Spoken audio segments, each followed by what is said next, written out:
Share বজাৰ সাধাৰণতে এই শব্দটি শুনাৰ লগে লগে বহুতৰ চকু কপালত উঠে আৰু এয়াই স্বাভাৱিক কাৰণ যেতিয়া কোনো বস্তুৰ সম্পৰ্কে কোনো বস্তু এটা সম্পৰ্কে যেতিয়া আপোনাৰ সাধাৰণ জ্ঞানখিনি নাথাকে তেতিয়া আমি সেই বস্তুটোলৈকে ভয় কৰোঁ আৰু একেই কথা আমাৰ শ্বেয়াৰ মাৰ্কেটৰ ক্ষেত্ৰতো প্ৰযোজ্য হয় আমাৰ এডুকেশ্যন নলেজ বহুত থাকে but financially we are not literate আমাৰ ফাইনেন্সিয়েল যিটো জ্ঞান সেইটো বহুত কম থকাৰ কাৰণে আমাৰ কি হয় এই ষ্টক মাৰ্কেটৰ প্ৰতি আমাৰ যিটো এটা ভয় ভীতিগ্ৰস্ত বহুতেতো এইটো গেম্বলিং বুলি ভাবি থৈছে যে share market is a place where gamblers are available only but এটা কথা জানক যে দেশৰ যিটো ইকনমি এই ইকনমিৰ সম্পূৰ্ণ পৰিকাঠামোটো ডিপেণ্ড কৰে শ্বেয়াৰ মাৰ্কেটৰ ওপৰত চ' মই আজি অসমীয়া ভাষাত এই শ্বেয়াৰ মাৰ্কেট সম্পৰ্কে কিছু কনচেপ্ট ইয়াত এজ এ ছিৰিজ মই আলোচনা কৰিব গৈছোঁ চেষ্টা কৰিছোঁ যাতে আমাৰ অসমীয়া ভাষাত একেবাৰে যিখিনি বিগিনাৰ্ছ যিসকলে মাৰ্কেটিঙৰ কাৰণে চেষ্টা চলাইছে সিহঁতৰ কাৰণে অন্তত কিছু উপকাৰ হ'ব বুলি এই ভিডিঅ' প্ৰস্তুত কৰিছোঁ চ' শ্বেয়াৰ মাৰ্কেট বা ষ্টক মাৰ্কেট কথাটো একে স্লাইড ডিফাৰেঞ্চ আছে পৰৱৰ্তী ভিডিঅ'ত শ্বেয়াৰ আৰু ষ্টকৰ পাৰ্থক্যটো মই ক'ম ইয়াত মেইনলি অতি সহজ ভাষাত মই কৈছোঁ শুনি লওক ভালদৰে বুজি লওক চ' ষ্টক মাৰ্কেট যেতিয়া ওপৰৰ শ্লাইডটোলৈ চাব ষ্টক মাৰ্কেট যেতিয়া অপাৰেট কৰে তেতিয়া ষ্টক মাৰ্কেটত এক্সচেঞ্জ থাকে এক্সচেঞ্জ মানে এটা ব্যৱস্থা যেনেকুৱা আমি বস্তু লেনদেনৰ কাৰণে আমাৰ মাৰ্কেট আছে ঠিক তেনেকৈ কোম্পানীবিলাকৰ শ্বেয়াৰৰ লেনদেনৰ কাৰণে মাৰ্কেট আছে বজাৰ আছে ছবিত দুটা বজাৰ দেখিছে মই লিখি থৈছোঁ বজাৰ 1 আৰু বজাৰ 2 প্ৰথম বজাৰটোৰ নাম হৈছে BSE ফুল ফৰ্ম বম্বে ষ্টক এক্সচেঞ্জ আৰু দ্বিতীয় বজাৰটোৰ নাম হৈছে NSE national stock exchange right এতিয়া এই প্ৰথম যিটো বজাৰ এই বজাৰটোৰ ফুল ফৰ্ম গম পালে এষ্টাব্লিছ হৈছিল 9 জুলাই 1875 চনত আৰু ইয়াত মাৰ্কেট কেপ কিমান আছে জানেনে ইয়াৰ মাৰ্কেট কেপ আছে প্ৰবাবলি 374 বিলিয়ন যিটো কি হ'ব জানেনে যদি আমি ইয়াত ৰুপিত কনভাৰ্ট কৰোঁ তেতিয়াহ'লে এইটো সংখ্যাৰ পিছত 9টা শূন্য লগালে যিমান হ'ব হিচাপ আপোনালোকে কৰি ল'ব সিমান টকা এই মাৰ্কেটত BSEত আছে BSE হৈছে বম্বে ষ্টক এক্সচেঞ্জ হৈছে ইণ্ডিয়াৰ অল্ডেষ্ট ষ্টক এক্সচেঞ্জ আৰু গোটেই পৃথিৱীত 10 নম্বৰ পজিশ্যনত থকা মাৰ্কেট কেপ থকা stock exchange national stock exchange অলপ দেৰিকৈ আহিলে 1992ত আহিলে ৰাইট এতিয়া এইখিনি বেছিক কথা বুজা গ'ল এতিয়া আহিছোঁ ইয়াৰ কৰ্ম পদ্ধতি কেনেকৈ কৰে কামটো কেনেকৈ কৰে এতিয়া চাব বম্বে ষ্টক এক্সচেঞ্জ আৰু নেশ্যনেল ষ্টক এক্সচেঞ্জ দুইটা পৰিচালনা কৰাৰ কাৰণে এটা সূচক থাকে কিহৰ ওপৰত ডিপেণ্ড কৰি আমি বুজিম যে মাৰ্কেটটো কিদৰে অপাৰেট কৰি আছে কেনেকৈ চলি আছে ৰাইট চ' ইয়াৰ যিটো ইণ্ডেক্স সেই ইণ্ডেক্সক চেনচেক্স বুলি কয় ৰাইট চেনচেক্স আৰু NSE বা বজাৰটোৰ যিটো ইণ্ডেক্স সেই ইণ্ডেক্সক কি বুলি কয় নিফটি বুলি কয় ৰাইট এতিয়া এই ইণ্ডেক্স বিভিন্ন ধৰণৰ আছে ৰাইট আমি সেই সম্পৰ্কে পৰৱৰ্তী এটা ভিডিঅ'ত আলোচনা কৰিম প্ৰথম ভিডিঅ'টোত জাষ্ট এটা বেছিক কনচেপ্ট আমি লৈছোঁ এতিয়া হওক পৰৱৰ্তী কথাটোলৈ এই ষ্টক এক্সচেঞ্জৰ পিছতে যেতিয়া আমি ষ্টক এক্সচেঞ্জত সোমাওঁ আমি প্ৰচেছটো কিদৰে সোমাম চ' উই নিড ষ্টক ব্ৰকাৰ আমাক ষ্টক ব্ৰকাৰ লাগিব ষ্টক ব্ৰকাৰৰ জৰিয়তেহে আমি কি কৰিব পাৰিম ষ্টক মাৰ্কেটত এণ্ট্ৰি কৰিব পাৰিম ষ্টক ব্ৰকাৰৰ সৈতে আমি কেনেকৈ সংযুক্ত হ'ম আমি ডিমেট একাউণ্ট অপেনিং কৰি ডিমেট একাউণ্ট কেনেকৈ অপেন কৰিব লাগে মই লিংকত ডেছক্ৰিপশ্যন বক্সত লিংক দি থ'ম তাত যদি যায় আপোনালোকে তাৰ পৰা ডিমেট একাউণ্টটো ক্ৰিয়েট কৰি ল'ব পাৰিব ডকুমেণ্টছসমূহ তাত লিখি থোৱা আছে কি কি লাগিব খুব অথেণ্টিক প্ৰচেছ ৰাইট চ' আমি ব্ৰকাৰ সম্পৰ্কে কিছু কথা জানিব লাগিব কাৰণ আজিকালি সম্পূৰ্ণ অনলাইন ব্যৱস্থাপনা গতিকে ব্ৰকাৰ আমাক লাগিব so' brokers are Zerodha like Zerodha Angel one Groww' মই কাকো প্ৰমোশ্যন কৰা নাই এজ এন এক্সাম্পল কৈছোঁ চ' এইবোৰ হৈছে ব্ৰকাৰ আৰু বহুত আছে আপোনালোকে বেংকত গ'লে বেংকতো ব্ৰকাৰ আছে ষ্টক ব্ৰকাৰ। চ' সিহঁতেও এইবিলাক কাম কৰে। চ' জেনেৰেলি এই যিটো মাৰ্কেট, এই মাৰ্কেটৰ এটা যিটো কেণ্ডেল ষ্টিক পেটাৰ্ণ এবাৰ চাই ল'ব।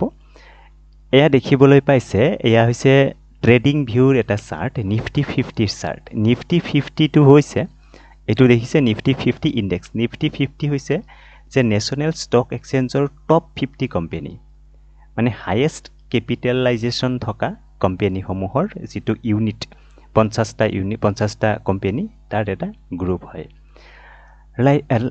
একেদৰে আপোনালোকে দেখিব নিফটি বেংক, যিমান বেংক আছে সেই গোটেইখিনি বেংক লগাই পেলাই নিফটি বেংক নেশ্যনেল ষ্টক এক্সচেঞ্জৰ বেংকৰ ইণ্ডেক্স হয়।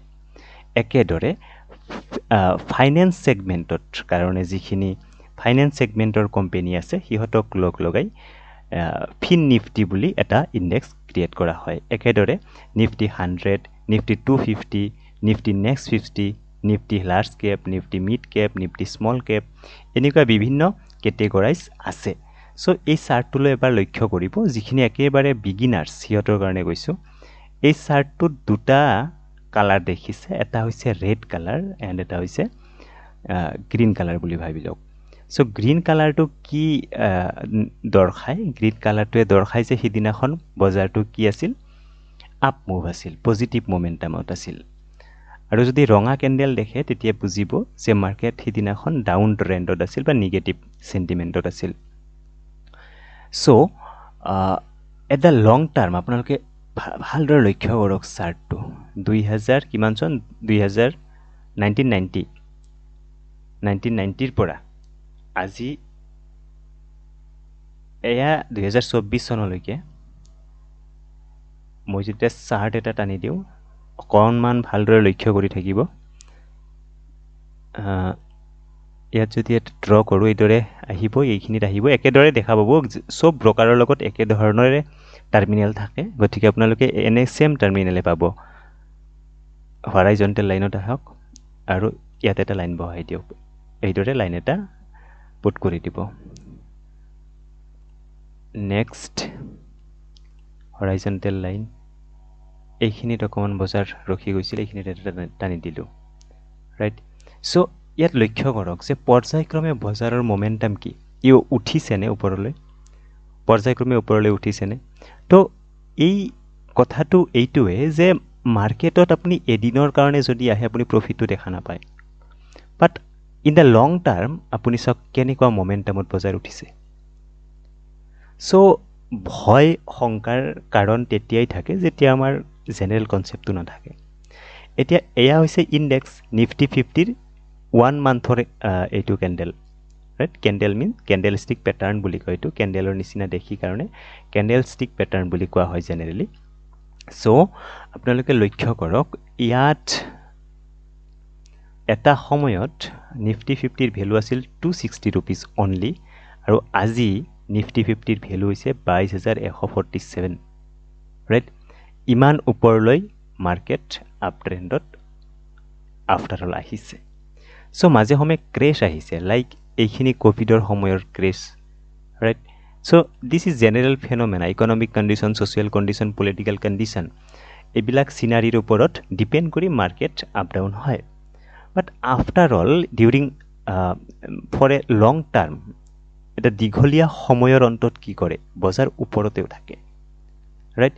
এটা শ্বেয়াৰলৈ লক্ষ্য কৰক, আমি টাইটেন শ্বেয়াৰ, ইয়াতে মই টাইটেন বুলি লিখিম, TITAN, টাইটেন কোম্পেনীটো এবাৰ চাব। এয়া হৈছে টাইটেন কোম্পেনী, ৰাইট। এইটো দেখিছে টাইটেন কোম্পেনী। চ' টাইটেন কোম্পেনীৰ আমি ইয়াৰলি এবছৰৰ চাৰ্টটো আমি লৈ লওঁ। এয়া দেখিছে টাইটেন কোম্পেনীৰ চাৰ্টটো ইয়াত দেখিব পাইছে।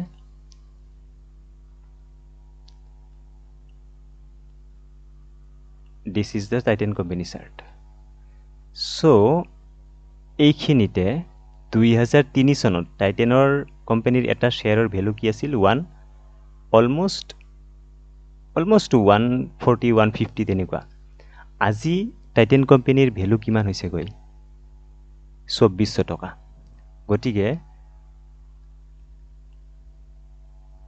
সৰি প্ৰিভিয়াছ যিটো আপোনালোকে চাৰ্ট দেখিলে ACC কোম্পানীৰ আছিল এইটোহে প্ৰকৃততে টাইটেন কোম্পানীৰ চাৰ্ট ইয়াত দেখিছে টাইটেন বুলি লিখা আছে টাইটেন কোম্পানী চ' টাইটেন কোম্পানীৰ যিটো শ্বেয়াৰৰ ভেলু আছিল অলমষ্ট 6 rupees দেখিছে 6 means not 6 it is 50 rupees ধৰি লওক 50 rupees 2009 চনত আৰু আজিৰ তাৰিখত টাইটেন কোম্পানীৰ ভেলু কিমান হৈ আছে শ্বেয়াৰ ভেলু 3562 টকা মানে যদি সেই সময়ত ইয়াত 33 বুলিয়ে ভাবি লওকচোন 3000 টকা ইনভেষ্টমেণ্ট কৰা হ'লহেঁতেন 2009-10 চন মানত আজি 2023-24 চনত তাৰ ভেলু হ'লগৈ 35 lakhs আৰু কম্পাউণ্ডিং হৈ পেলাই এইটো more than 35 lakhs হ'ল হয় ৰাইট গতিকে আপোনালোকে ভাবক যে শ্বেয়াৰ মাৰ্কেটত যদি একচুৱেলি আমি নলেজ লৈ আহোঁ আমি টকা নিশ্চয় ঘটিব পাৰোঁ গতিকে এই উদ্দেশ্য আগত ৰাখিয়ে মই আপোনালোকক পৰ্যায়ক্ৰমে ভিডিঅ'সমূহ দিম কিদৰে শ্বেয়াৰ মাৰ্কেটত আমি ট্ৰেড কৰিব পাৰোঁ ইনভেষ্টমেণ্ট কৰিব পাৰোঁ ইনভেষ্টমেণ্ট কৰাৰ আগতে নিশ্চয় আপোনালোকে নিজৰ এডভাইজাৰৰ সৈতে ডিছকাছ কৰিব আৰু সেইমতে সিদ্ধান্ত ল'ব because share market is all about risk and য'ত ৰিস্ক আছে তাত ৰিৱাৰ্ডছ আছে ৰাইট চ' যে চিম্পলি মই এটা কথা কৈ থৈছোঁ শ্বেয়াৰ মাৰ্কেটৰ টাইপটোত কি হয় দুটা টাইপ হয় এটা হৈছে প্ৰাইমাৰী মাৰ্কেট আৰু আনটো হৈছে ছেকেণ্ডাৰী মাৰ্কেট আৰু এই প্ৰাইমাৰী মাৰ্কেট আৰু ছেকেণ্ডাৰী মাৰ্কেটনো কি এই সম্পৰ্কে নেক্সট ভিডিঅ'ত এটাত বিস্তৃত আলোচনা কৰিম খুব সহজ ভাষাত অসমীয়া ভাষাত চাই থাকিব north east Educare north east YouTube channel